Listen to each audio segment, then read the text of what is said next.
आपने कस्तूरी मृग की कहानी तो सुनी होगी। हाँ, वही हिरण जिसकी नाभि में खुशबू होती है और वह उस खुशबू को जीवन भर बाहर जंगल में कहीं ढूंढता रहता है। उसे नहीं पता होता है कि जिसकी वो तलाश कर रहा है वो चीज़ उसी के अंदर है।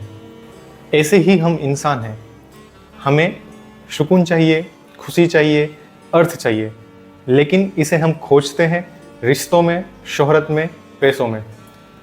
लेकिन हम यहाँ यह चीज़ भूल जाते हैं कि जो महत्वपूर्ण है वो हमारे अंदर ही है। बाहर खोजना व्यर्थता है।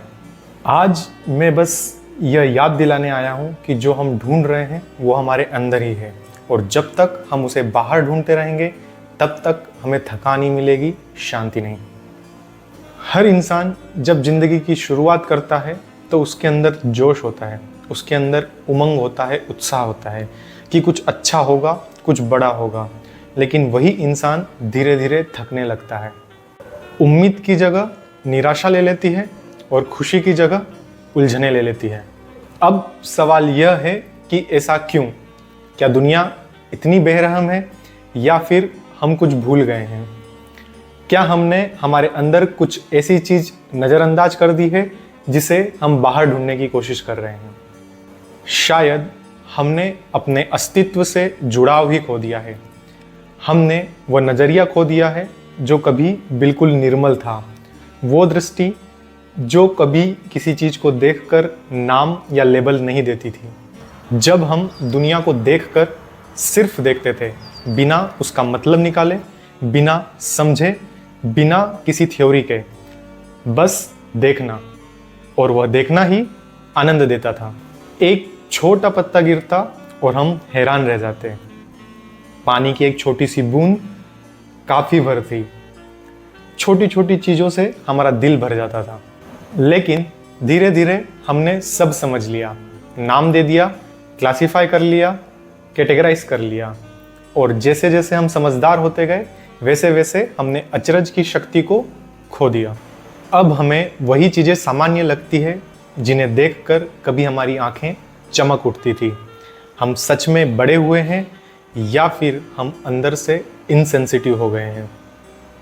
अब हमें दुनिया की आदत हो गई है। हर चीज़ जैसे हमने समझ ली है। कुछ भी चीज़ हमें नया महसूस नहीं कराती। हमने सब कुछ फॉर ग्रांटेड ले लिया है। सूरज सुबह रोज उगता है, लेकिन हम रुक कर कभी उसे देखते नहीं। हम पानी तो पीते हैं, लेकिन हम उसका स्वाद भी अनुभव नहीं करते। हम रोज़मर्रा की ज़िंदगी में जैसे बेसुध हो गए हैं। हमने अपनी संवेदनशीलता ही खो दी है। हम किसी भी चीज़ को वैसा हम कभी नहीं देख पाते जैसे हमने पहली बार देखा था, क्योंकि अब हमारे पास ज्ञान है, साइंटिफिक नॉलेज है, वर्ल्डली नॉलेज है। अब हमें पता है कि हवा क्या होती है, पेड़ क्या होता है, हमारा दिमाग कैसे काम करता है, और शायद हमने इसी को सब मान लिया है। जो चीज़ें कभी चमत्कार लगती थी वह चीज़ें अब हम फैक्ट के रूप में देख लेते हैं, और वह निर्मल दृष्टि जो हमें डायरेक्ट कांटेक्ट कराती थी, जो कि बिना जटिलता के चीज़ों को देखने का सामर्थ्य था, वो हमने खो दिया है। यहाँ हमें यह भ्रम ना हो चले कि विज्ञान बेकार है या सांसारिक ज्ञान बेकार है। बिल्कुल नहीं। उपनिषदों में एक बहुत ही प्यारा मंत्र आता है, विद्याम च अविद्याम च यस्तद् वेदो भयम सह अविद्याम मृत्युम तीर्त्वा विद्याम अमृतम अश्नुते। इसका अर्थ है ज्ञान की दो धाराएं हैं, विद्या और अविद्या। अविद्या यानी साइंटिफिक नॉलेज, व्यवहारिक ज्ञान, जो हमें जीवन में टिके रहने पर मदद करता है, जो हमें मृत्यु से बचाता है। और दूसरा है विद्या यानी तत्व ज्ञान, वह निर्मल दृष्टि जो हमें अमृत प्रदान करती है, अमरता को प्रदान करती है।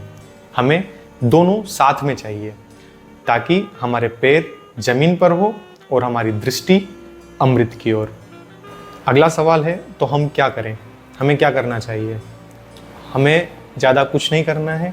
हमें सिर्फ अपने अंदर मुड़ना है और दुनिया को वैसे ही देखना है जैसे कि वो है, अपनी आंखों से, दुनिया की आंखों से नहीं, अपनी खुद की स्वयं की आंखों से।